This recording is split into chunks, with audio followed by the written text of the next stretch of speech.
Hi guys, and welcome to the No Gluten Zone. I create content for people with food issues. If that sounds good to you, please like this video, consider subscribing, and if you hit the bell, you'll be notified of videos I post in the future.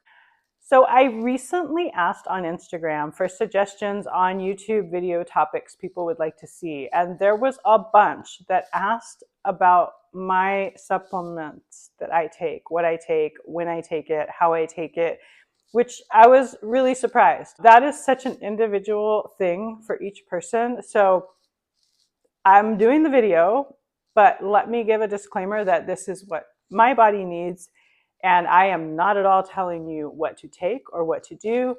And this will tie in with another video I'm going to do on the Chronometer app that I use, and I'm going to do a video on it and show you how much I love it, because I very much base what I take on my needs that I see in that app.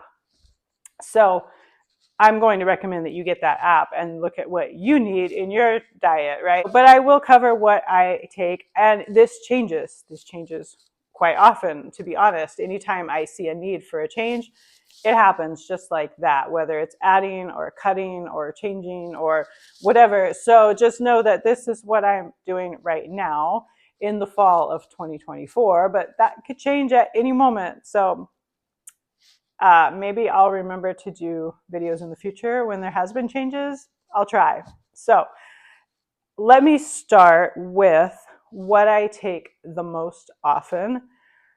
I like to do a lot of supplements like Monday through Friday and take the weekend off. That gives my body a break, especially the liver and the kidneys that process supplements that you take and medications you take. So I like to try to do that. The only prescription medication I am on is my thyroid medication. I take Adthyza. It is a natural desiccated thyroid medication. And so that obviously is every single day, every morning, first thing when I get up, I take that on an empty stomach. It is a really nice one. It's free from a lot of stuff, including gluten, but I think it's free of corn, and just the fillers in it are like really clean and healthy. So if that's something you need, definitely look up their website and consider it. It's really, really nice. Cheers. Still working on my morning coffee here. Okay, so pretty much every single day, I do take lion's mane, and it recommends to take 2 of these. I only take 1. This is for nerve support and memory. I don't know that it's helped my memory. I take it for nerves because I have problems in my back right now, and it is affecting nerves. So I do feel like it has helped.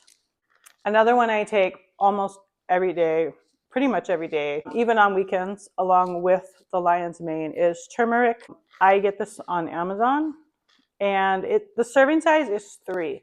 There are days where I take 1. There are days where I take 2, and there are days where I take 3. Most days now, when I first started taking it, most days I just took 1. Nowadays, I usually take 2, and then there are days where I will take a third one. But this is pretty much 7 days a week, just like the lion's mane. Another 7-day a week would be my marine collagen. This goes in my coffee. I love this. So I love collagen. I started out with the Vital Proteins beef collagen when the company first came out. It was called something else, very different packaging, very different products. And they eventually got sold off to a big company, and I couldn't tolerate their collagen anymore. I don't know quite what happened. So I switched over to a marine collagen. I think it was actually still Vital Proteins marine collagen is what I went to. But then I was diagnosed with eosinophilic esophagitis, and one of my triggers is cod. And the marine collagen I was taking was made from cod, and most of them are. So I couldn't tolerate the beef collagen, and I can't tolerate the cod collagen. So I went on a search, and I found this, and I love this. It is wild caught, that's really important, wild caught barramundi and or red snapper is what this is made out of. So there's no cod, and I have actually seen studies that say you can absorb marine collagen better than you can beef collagen. So I feel really good about taking this, and I really like it. And I've seen improvements in my skin and that. So this is type, if you're interested, this is type 1 and type 3 collagen. I am actually planning to do a video later on about the different types of collagens and what they're for, because some people are just like, oh, let me take collagen, and they think it's for something that that type of collagen is not necessarily for. So hang tight, and that video is coming. Okay, so then I'm going to move into pretty much Monday through Friday stuff. There is my multivitamin. I am really picky on the quality of ingredients in supplements and how I tolerate that supplement as well. This one I really like, and it says to take 2 a day. For a long time, I was only taking 1 a day. I have now moved to 2 a day because I have struggled for years. For the last 12 years, I've been struggling with this feeling in my head and my stomach, and supplements were an issue. There was a lot of different things were an issue. Supplements were one of those issues that would make me get that weird feeling. And so taking too much of something, there was always this fine balance of getting enough of something, but not getting too much of it to make me feel weird. And so taking 2 of these, I felt weird, but I have realized just recently that that feeling is low blood pressure. So I don't know what happened 12 years ago that made my blood pressure drop so drastically, and it has stayed dropped. But now that I know that, I'm taking efforts to keep it raised to an appropriate level. And I can now take 2 of these a day and still feel good and get more nutrition. So, but this is my favorite multi. Not everyone needs multis. Not everyone does well on multis, but I do. When you have celiac disease, like I do, it is hard, because even though I've been gluten-free 12 years, even though the scope shows that my small intestine has healed, I still am struggling with deficiencies. It's just hard. If you have intestinal issues, especially celiac, you really need to make sure you're addressing deficiencies and getting a lot of good nutrition in your body. The other one I take is this calcium for my bones, because most people with celiac disease do have osteoporosis. I have not yet had a DEXA scan done. I don't know at what age they start doing that, but it should be pretty soon, I think. And I'm pretty nervous because I know I've seen everyone with celiac says that it's like really bad. So I'm hoping that all these years of taking calcium before I get my scan done, that it will help, because they do say you can reverse it, you can improve it, and that kind of thing. So I'm hoping to do that before my initial scan. But this is the one I like the most so far of everything I've tried. And it is calcium, magnesium, and zinc. This is from Vitacost. I do like Vitacost. They say to take 3 of these a day. I do take 4 of these a day, Monday through Friday. My other Monday through Friday is iodine. I take the J. Crow's Lugol's 2%. I do 1 drop every day, Monday through Friday, of this. I just put it in my water. It has very little taste at all. And then I am still trying to get over a deficiency of especially B12, but also folate. I do have MTHFR mutations, so I can only take folate or folinic acid, no folic acid for me. And truth be told, folic acid isn't good for anyone. It's synthetic. It's like everyone should just be taking the better quality folates or folinic acids. So this is 3 forms of vitamin B12 plus folate. This is from Designs for Health. I get this from my functional medicine doctor that I see for my thyroid. She's the one looking at this B12 deficiency that I have and trying to correct it. So still working on that. I got a B12 shot the last time I was there, and then she put me on this. We've tried several other B12s, all good quality ones, and I have reactions to them and all kinds of crazy stuff. So far, no problems with this one. I'm on my 2nd box. One of the tricky ones, and I will show you this when I do the video on the Chronometer app, is looking for areas where I'm falling short and filling those in. And 3 big ones are vitamin K, copper, and potassium. Those are 3 areas that I'm consistently falling short. So I do have vitamin K and copper that I add on. I check the app. I check the weekly average on the app to look at these and see where they're at.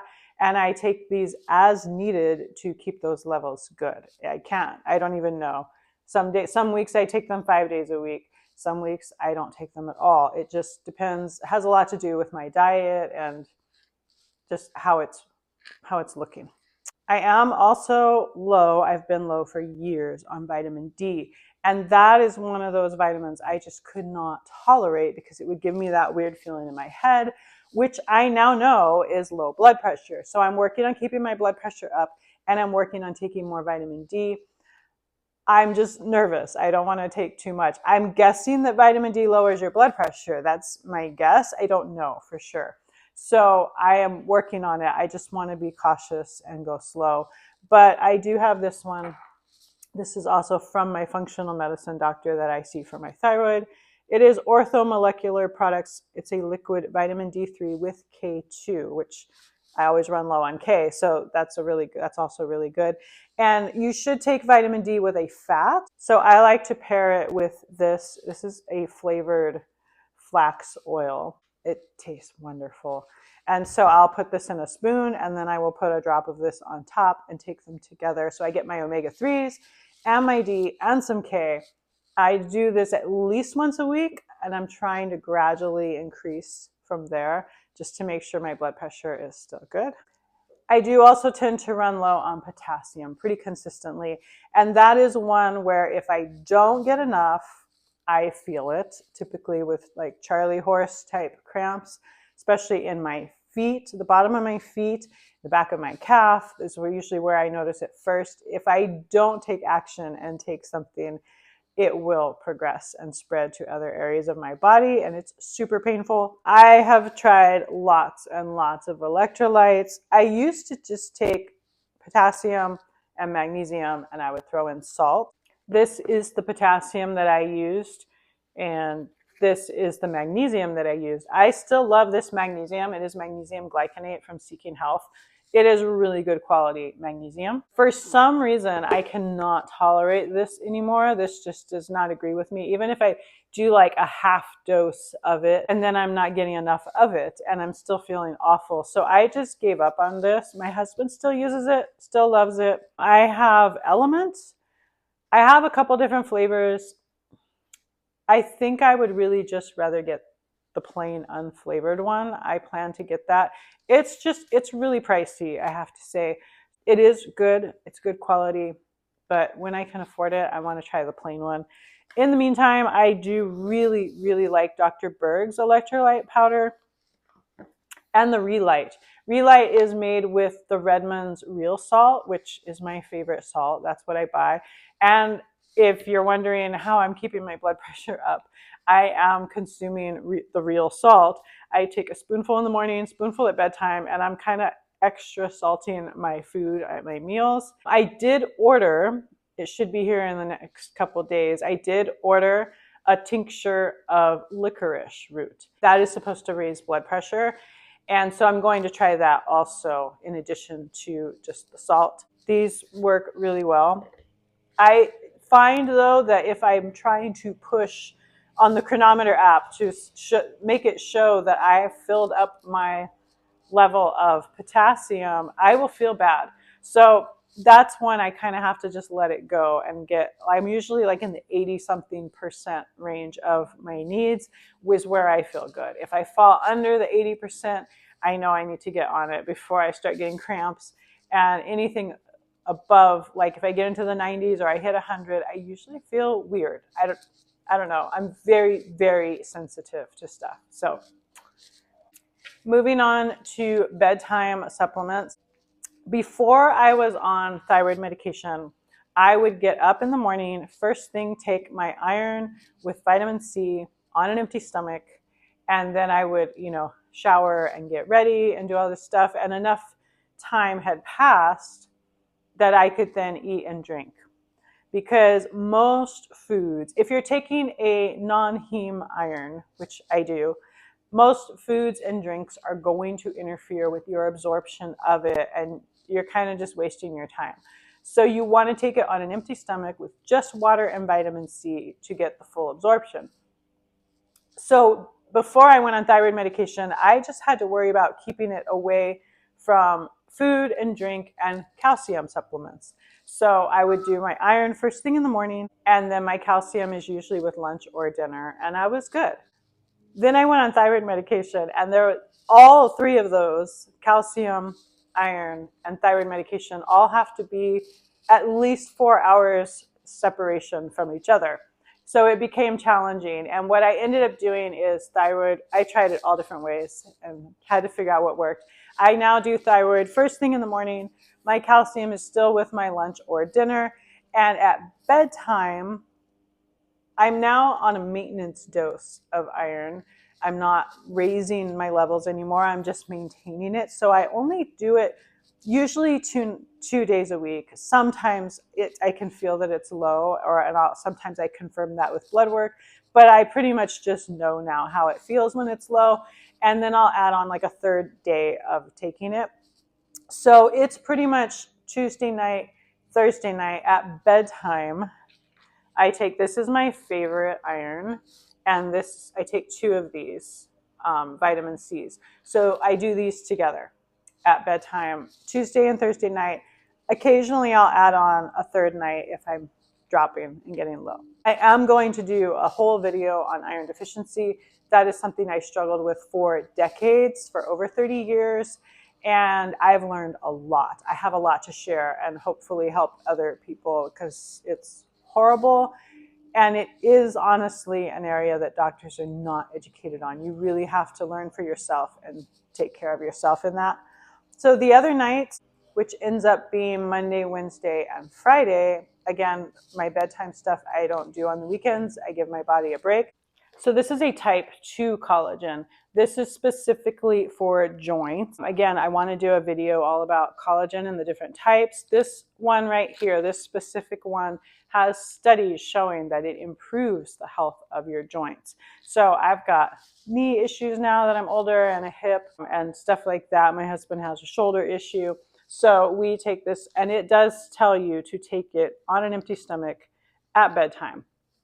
So this is my Monday, Wednesday, Friday night bedtime supplement. So that's pretty much it, honestly, for supplements that I do take. For some people, that probably seems like a ridiculous amount. For others, that may seem like not very much. And it varies, like I said, a lot, just depending what I'm going through. Having just learned about my blood pressure issues, I think it's going to change a lot. And I think I may be able to make a lot of adjustments there because of that. So I'm hopeful. I do also, obviously you want to try to get it from your diet first. That is the best and the most helpful. But especially when you have deficiencies or you struggle with deficiencies, your diet is never going to be enough to conquer a deficiency. So just keep that in mind and really take care of your body. The other 2 things are not really supplements, but they are things that really, really help me. This is my protein powder. Every morning, I struggle to eat in the morning. My stomach is just not ready. This has been going on since I think like 2017, 2018. We're now in 2024. So I make protein shakes, and this is the protein powder I use. To this, I add a cacao powder, and I make my own green powder because I have never found a green powder out there that I'm happy with and is also gluten-free. So I have my own green powder that I make with this and cacao powder. And then right now I'm sweetening it with maple syrup. That kind of changes. Sometimes I use dates, sometimes I just use sugar. It has changed a lot over the years what I sweeten with, but for now it's maple syrup. So it's just those 4 ingredients with water. That's how I make my shakes. I've done a video on it in the past. And that is my morning. Every morning I have my shake, then I have my coffee, and then sometimes I'll do like electrolytes. Sometimes I do them in the morning, usually later on though. And so that kind of just gets my body going in the morning, having a liquid morning. I feel like I couldn't live without this, but I only buy the Just Natural, the Nuzest Natural. It is 1 ingredient, and it is so easy on the gut. They have studies showing like how good this is for your gut if you have IBS. People with IBS, which I do also have IBS, it's just not a huge issue for me because I manage my diet in a way to keep it from being a huge issue. But yes, most protein powders have tons of ingredients, and a lot of the stuff, I can look at a label now and tell you this is going to hurt my gut. Like, I just know. And so most protein powders are like, absolutely no way am I using this. But this one is fantastic. I recommend it so highly. And then occasionally, like if I'm having Greek yogurt or something where I can mix a powder into it and you don't even notice, and I want an extra protein boost, I will use, I'm not specifically sold on this brand, but I look for a brand of whey protein that is just one ingredient, whey protein. But this one is certified gluten-free, which is nice. And it's an organic whey protein, and it's plain and unsweetened. I like my protein powders plain and unsweetened because, again, it gives you just one ingredient and you can put what you want and the quality that you want. I want my high quality stuff. And, you know, most of them that I buy, they're either chocolate or vanilla. And the flavor is so bad. I know I'm a foodie. I know I'm a foodie and I appreciate good quality in my food, but I can't stand that just cheap chocolate flavor.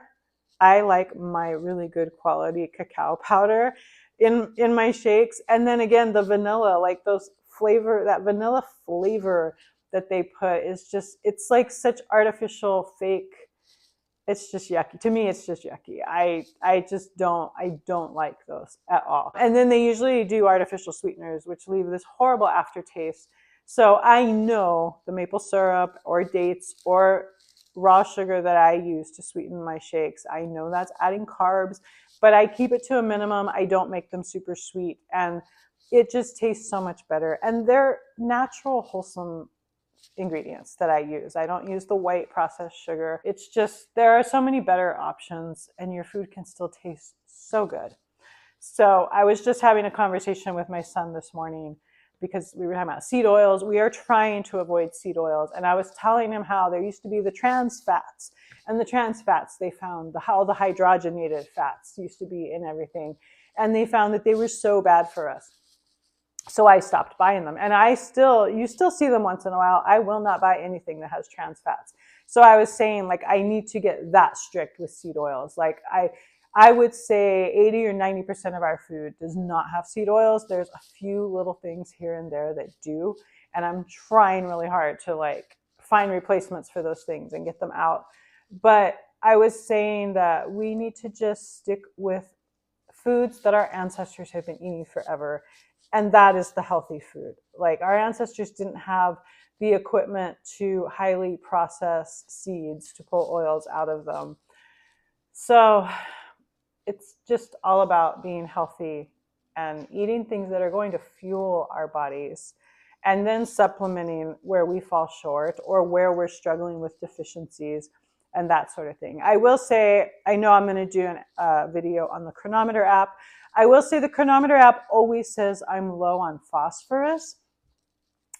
I think it's wrong on that one, and it could be wrong on other things. So just take it for what it's worth. It is still a nice thing to kind of lead me and guide me. I still listen to my body as I supplement or don't, but it always says I'm low on phosphorus. But I know that cheese has phosphorus, and when I record cheese that I'm eating, it doesn't, you can look at what it's inputting for that food. It never lists phosphorus for the cheese. So I know it's not perfect, but it's better than nothing. And I hope that video, you will also watch the Chronometer app video, and that it will be helpful for you. And the collagen video I'm going to do, and the iron deficiency video. So yes, I have so many things that I want to share, and all just to help people. So I hope this was helpful for you. Please hit the like button and consider subscribing. And if you hit the bell, you will be notified of future videos that I upload. Have a great day, guys, and God bless you.